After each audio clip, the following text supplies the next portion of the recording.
She died with her reading glasses still on. The book was closed beside her. A faint smell of coffee lingered in the room. Janice Hollowell, age 47, was found seated in her living room armchair, a single gunshot wound to the chest, as if she never saw it coming. Down the hallway, her 13-year-old son Tyler lay face down at the base of the stairs. Another bullet. No signs of struggle. No forced entry. Just silence. To neighbors, they were a quiet family. Church-going.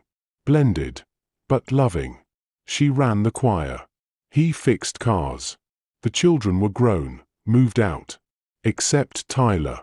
By the time the first police officer stepped inside, the only thing left of the Hollowell home was a ghost of what it used to be, and one final text Janice sent at 2:13 a.m., hours before she died.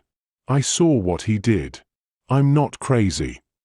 It would take 3 broken daughters, 1 haunted detective, and a decade-old lie to unravel what truly happened behind those quiet suburban walls. This is the story of a man who defiled a family and murdered to bury the truth. It was Saturday night in eastern Texas. Late June. The air was heavy with storm heat, cicadas buzzing loud enough to pass for static. Inside the Hollowell home, the lights were low, dinner long done. Tyler was in his room upstairs, gaming with friends. Janice had settled into the armchair she always used, a faded green thing that had been hers since the girls were little. She wore her house robe. Her glasses rested on her nose, her Bible on the table beside her. Darryl stood in the kitchen, wiping his hands on a dish towel, staring at the back of her head. The silence between them wasn't peaceful, it was tight, drawn like a string about to snap. He'd come home late. Again. "You didn't say where you were," she said calmly, not turning around. Darryl tossed the towel aside. "I told you. The shop ran long." She turned a page in the book, then closed it. "You went by Angela's job. I saw it on the bank alerts. You used the card there."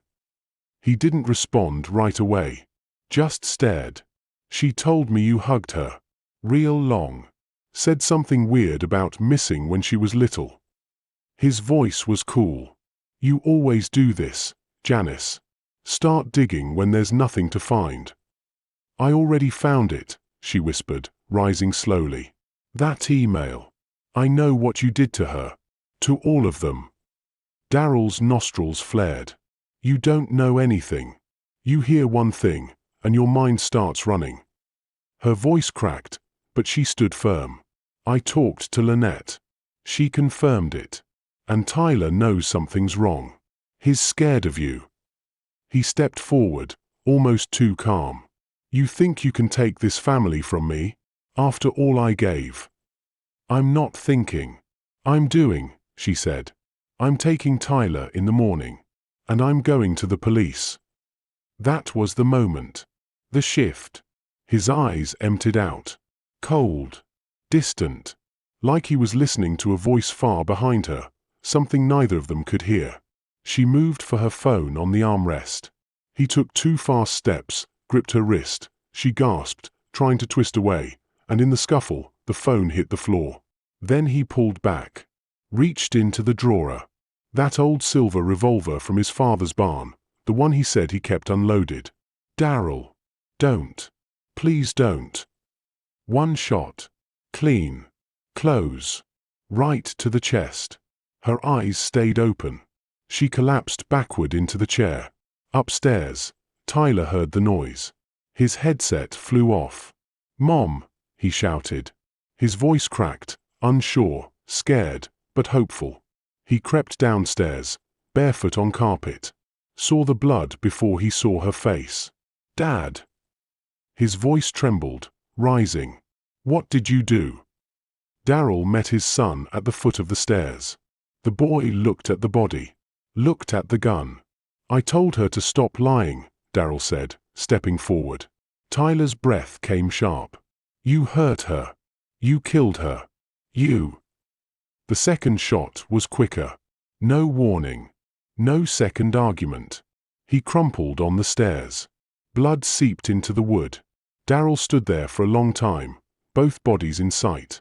The clock on the wall ticked past 2:30. Outside, a sprinkler sputtered on. He cleaned the gun.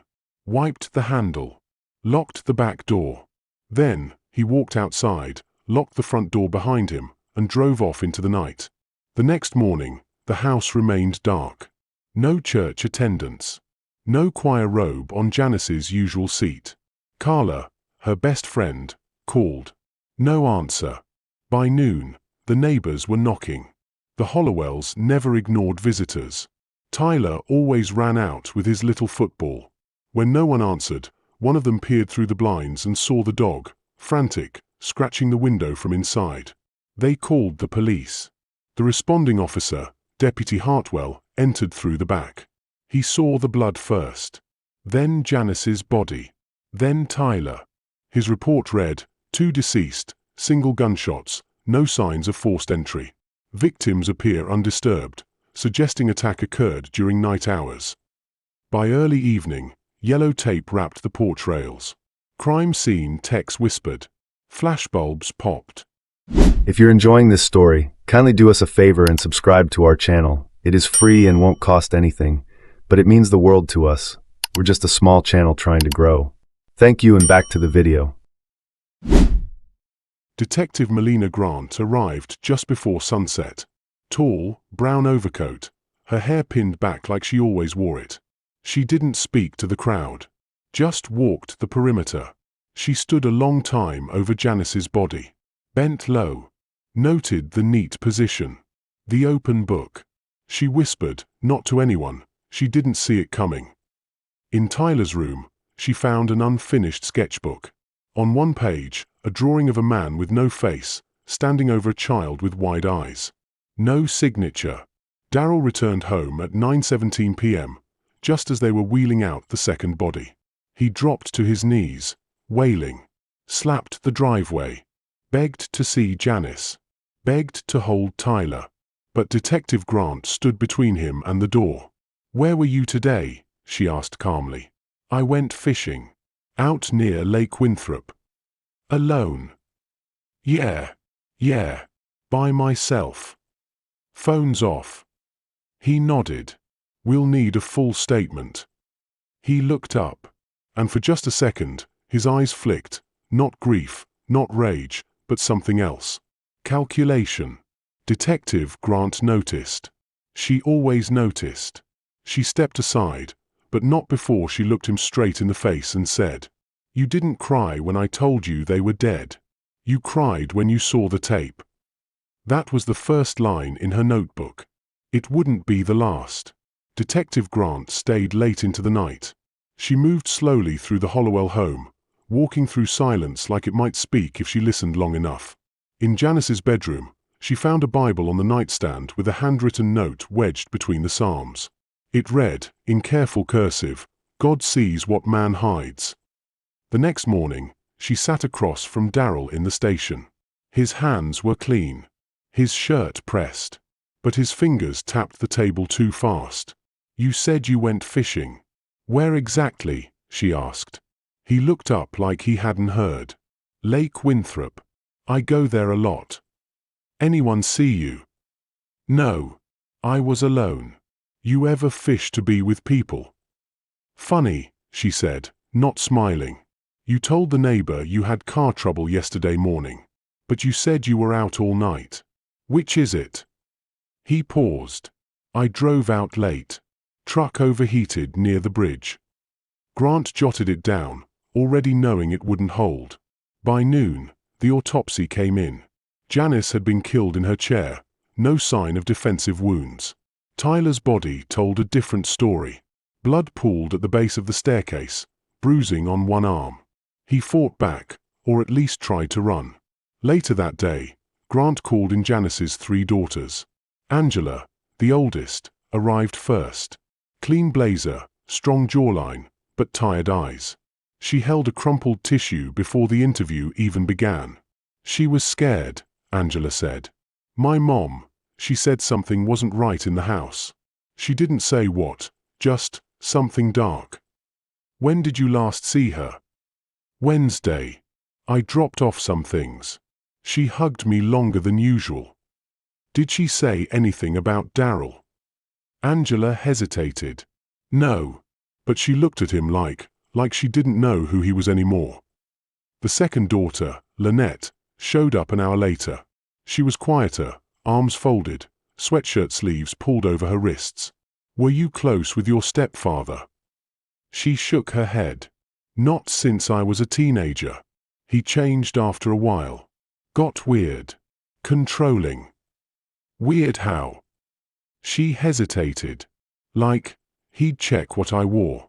If my jeans were too tight, he'd say something. Ask me if I was trying to tempt men. He'd hug me longer than he should." "Did he ever touch you inappropriately?" Lynette looked down. A long pause. Then she whispered, "Not since I moved out." That was enough for Grant to mark a red underline in her notes. Maya, the youngest daughter, was last. She looked the most fragile, her eyes distant, her voice flat. She said she found something on Angela's old laptop. Said it was proof. She wouldn't say what, but she asked me if I ever felt watched growing up. "Did you?" Maya blinked. Then, her lip trembled. "All the time." Grant pulled the tech team. The laptop had been tucked into a garage bin, marked Donate. It booted slow, fan grinding. Most of it was empty, but her team recovered fragments of an old email draft. He came in again. I kept quiet. "I don't want Mom to hate me." The sender was Angela. Dated nearly 11 years ago. Grant didn't speak when she read it. She just passed it quietly to her assistant and said, "Get me Daryl's DNA." At the Hollowell home, the crime scene team found fresh wipes on every surface: kitchen counters, light switches, drawer handles. Too clean. But someone had missed a corner of the stair rail, where Tyler's fingerprints mixed faintly with Daryl's, and a smear of blood the killer hadn't noticed in the dark. The pieces were forming. Not proof yet, but wait. Enough to lean on. When Grant returned to the station, she found Angela waiting for her in the hallway. Pale, tense, like she hadn't slept. "There's something you should know," Angela said. "Mom called me the night she died. I didn't answer. I was scared of what she might say." Grant nodded. "You didn't delete the voicemail, did you?" Angela blinked. "What?" "Check your phone." Angela fumbled through her bag. Her hands trembled. Grant watched her face change, from confusion to realization to full-blown grief. There it was. The missed call at 2:13 a.m. and one unheard voicemail. Angela hit play. Janice's voice came through, trembling but firm. "I saw what he did. I know now. It wasn't just one of you. I'm sorry. I should have believed you then. I'm leaving with Tyler in the morning. I'm done being blind." Angela covered her mouth and wept. Grant whispered, "Send me the file." And Angela, "I believe you." At 7:45 p.m., Daryl was picked up at the garage and brought in again. This time, Grant said nothing at first. Just turned on the recorder and pressed play. Janice's voice echoed through the room. The whole message. Daryl didn't move. His jaw twitched. "You said she never told you she was leaving. That she didn't know anything," Grant said. "But she did. She knew everything." He leaned forward. "You think that proves something? Women say all kinds of things when they're angry. You knew Tyler would talk." "I didn't touch that boy," Daryl hissed. "But you touched the girls." Silence. Grant stood up. "We're running your DNA. We'll let the facts speak." As she walked out, Daryl muttered behind her, "She was mine before she ever doubted me." It wasn't a confession, but it was a crack. And Grant knew, from experience, the cracks always grew. The DNA results came in on a Thursday morning, the sky bruised with storm clouds that hadn't yet opened. Detective Grant stood over the printer as the report fed out, one slow page at a time. She didn't sit to read it. Just skimmed the first line and froze. Positive match. Paternal DNA link confirmed between Daryl Hollowell and a stillborn infant delivered to Lynette Hollowell, age 17, in a private clinic under the alias Mary Lee. The baby had been entered in a state database through routine testing at the lab. A secret child. Conceived in silence. Buried in shame. Grant stared at the report a moment longer before whispering to herself. She wasn't lying. None of them were. Lynette was called back in. This time, she didn't need to be asked. She arrived already crying. Her whole frame shook as she sat. "I didn't want to talk about it," she began, barely above a whisper. "I thought if I buried it deep enough, it would stop hurting." Grant said nothing. Just waited. He said it was love. Said I was special.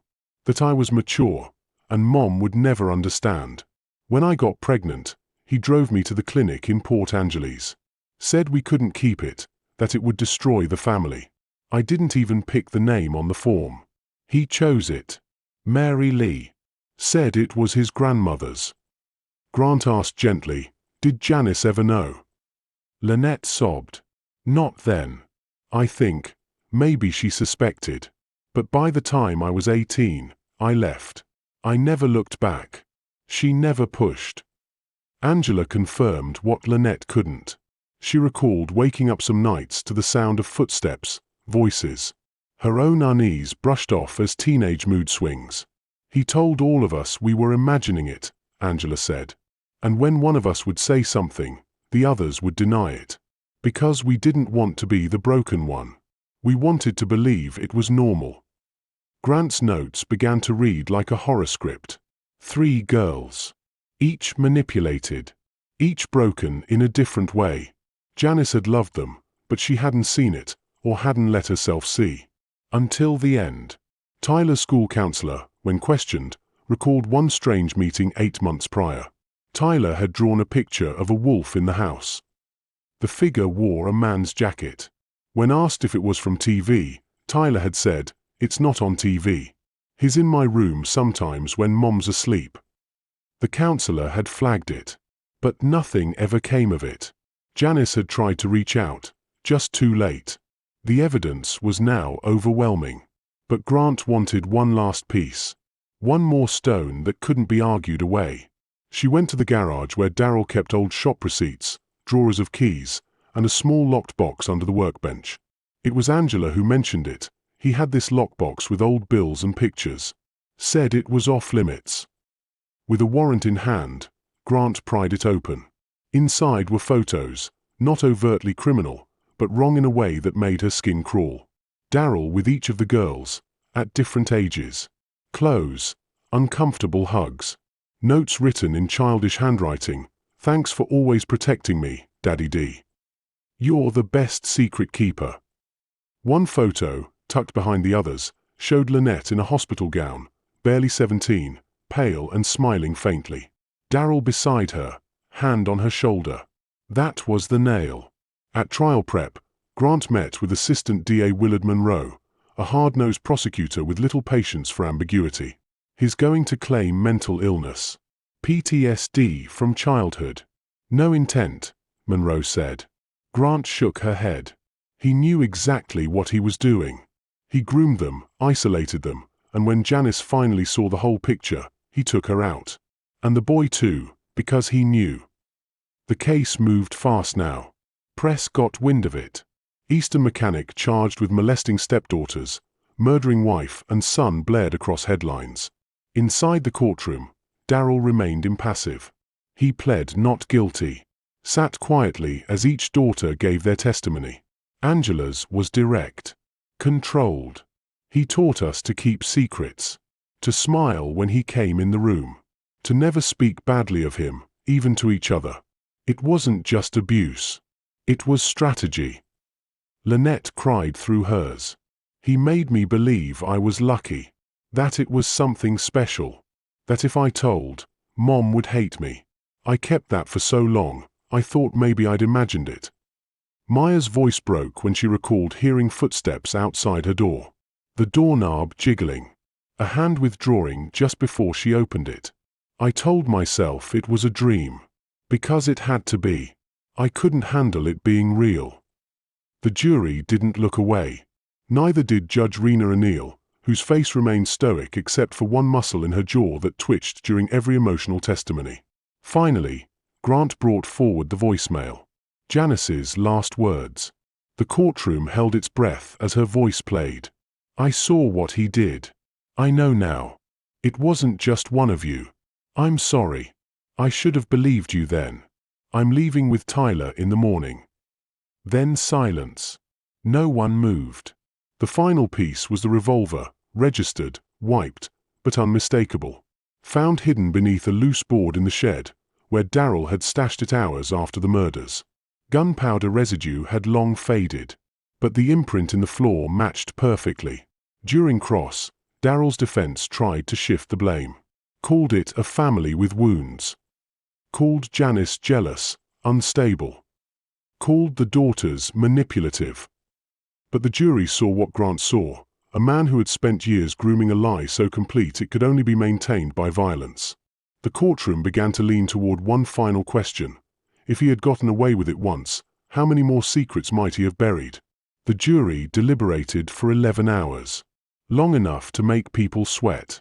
Short enough to still feel inevitable. When the foreman stood, the courtroom tensed into silence, as if holding breath for the first time since the trial began. On count 1, the charge of first-degree murder of Janice Hollowell, we find the defendant guilty. On count 2, first-degree murder of Tyler Hollowell, guilty. On counts 3 through 5, aggravated sexual assault of a minor, guilty. On count 6, tampering with evidence, guilty. Not a single voice cracked in the gallery. But Maya, sitting behind the prosecutor's table, closed her eyes and let the tears fall without hiding them. Darryl didn't flinch. No outburst. No denial. He just stared forward like someone watching his own life play out through a window he could no longer reach. Judge O'Neill called for sentencing the next morning. The courtroom was smaller, quieter, but the weight hadn't lifted. If anything, it pressed harder. You preyed on the trust of a woman who gave you a home. You groomed her daughters. And when truth came knocking, you killed to keep it silent, the judge said, voice sharp but controlled. Your actions were not impulsive. They were calculated. You built a kingdom on deception, and when that kingdom started to crumble, you executed your queen. And your son. She sentenced Darryl Hollowell to life without the possibility of parole, plus 80 years for the abuse and concealment charges. He didn't ask to speak. He was escorted out in chains, head bowed, eyes empty. After the trial, Grant stayed behind in the courthouse lobby. She leaned against a marble pillar, coffee in hand, coat draped over one arm. Angela approached quietly. "Thank you," she said. Grant looked up. "For what?" "For not flinching." "I've seen worse," Grant replied. Then added, "But this one stayed close." Angela nodded. "We're all trying to figure out who we are now. Without him. Without her." "You're survivors," Grant said. "That's who you are." Outside, Maya clutched a folded piece of paper, a poem she'd written for the memorial. She didn't read it aloud. Just left it on the church steps where Janice used to sing. Lynette gave a speech the following week at a trauma recovery conference. Her voice was shaky but clear. "He took our childhood, but not our future. We didn't break. We bent. And now we rebuild." A candlelight vigil was held at the Eastern Community Garden. Dozens gathered with photos of Janice and Tyler. The pastor read from Psalms. Someone in the crowd whispered, "She always knew something was wrong. She just never had all the pieces." The mural of Janice and Tyler, painted on the Hollowell fence line, was finished by a local art student. In it, Janice stands in sunlight, hand extended behind her. Tyler holds her fingers gently.